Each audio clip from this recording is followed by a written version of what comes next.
in the perception and reality gap. So we have historically worked in perception. We also bring in media data into all of our analyses. And what we have seen with the self-reported and third-party data that companies are relying on to tell the world what they're doing is that it can be very different than what is actually believed out by the stakeholders. So can you talk a little bit about what we found in that perception reality gap in our studies? Yeah, and what's interesting is this is where we've done the most work with our clients over the past 6 to 12 months. This is the pain point right here, and it's a point of great fear and uncertainty and doubt with our clients, but also with the investment community. So essentially what we did is we took those 250 companies that we had measured as a part of the NYSE work, and we done ESG perception measurement with that. And then we partnered with some of the ratings agencies who do, as they call it, the real ESG measurements. So the check boxes, right? Are you meeting this emission standard? Are you doing these sorts of things? And we correlated them together. And so on one axis, we had perception-based ESG scores that we measured. And on the other axis, we had the real scores. And let me tell you, it was quite a surprise because what we found was less than 10% of those companies, so 25 or so out of the 250, actually had the same score in perception as in reality. One of them happened to be Unilever, by the way, interestingly enough. Interesting. But the majority of them, there was a huge gap in between. And so this is the concern that many of our clients have, which is either the ratings agency is perceiving them as not delivering against ESG, but their perception scores are high, or the opposite is the case. And so the example that I like to use is the ratings agency rates British Petroleum and Goldman Sachs as two of the top 10 of the 250 companies we measured in delivering on real ESG measurement. And in perception, they're both in the bottom 5%.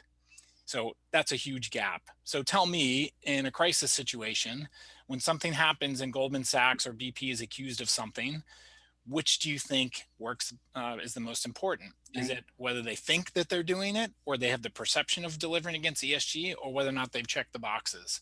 And the answer, of course, is both. You need to have both. But the reality is there's another lens that's necessary, especially for an institutional investor, or for let's call it the CFO, to talk to institutional investors about perception having a specific impact on minimizing risk and risk scenarios that the ratings agencies don't capture in the way in which they do their measurement. You need both. You need to understand the perception, and you need to understand the reality. And the ability to combine those two in conversations with the investment community is extremely important for the clients that we've been working with.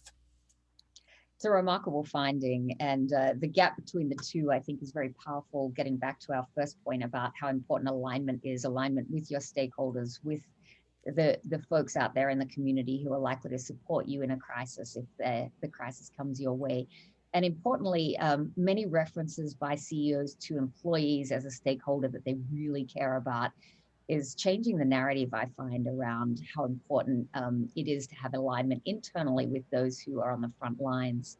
So great findings. Anne, would you like to add any tips as we close out here on how people should think about their ESG activities and their ESG communications, given your background in PR and communications? I'd love your thoughts. Yeah, I think a stress point, or I guess I should position it as an opportunity, is, are you going it alone, or are you signing up as part of a broader pact on any of the levels, E, S, or G?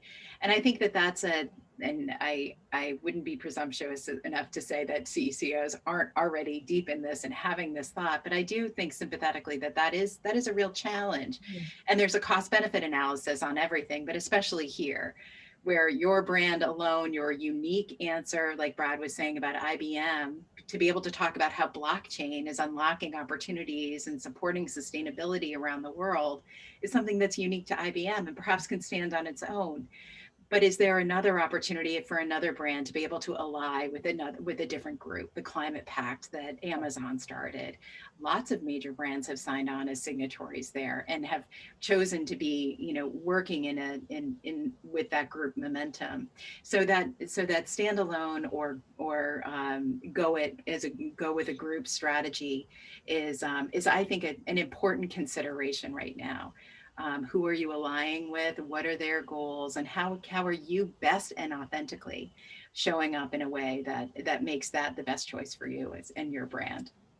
It's a great point, and thank you for raising it. There are many opportunities, and an intentional strategy is important at this point. Some great data, and I think you've both really pushed home the point that you have to do and say the right thing.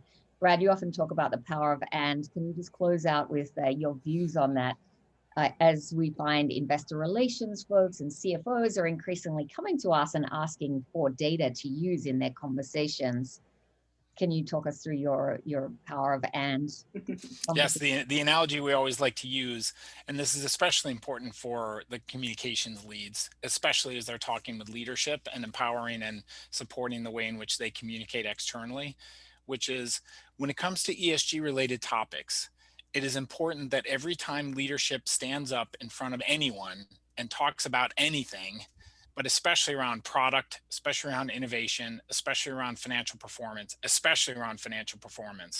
that you throw the word and in afterward. You say, we had a great quarter, we hit our numbers, and that gives us the capability to invest more in this particular set of ESG activities, or accelerate our ability to support a certain set of environmental activities, or invest back in our employees, or support the community in a certain way.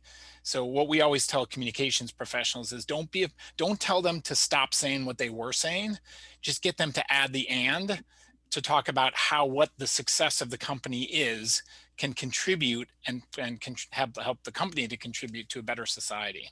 That's the key thing. Don't forget the and. It's the only word you need to worry about. That's a great tip. Thank you so much, both of you, for sharing your ideas today. Appreciate it very much.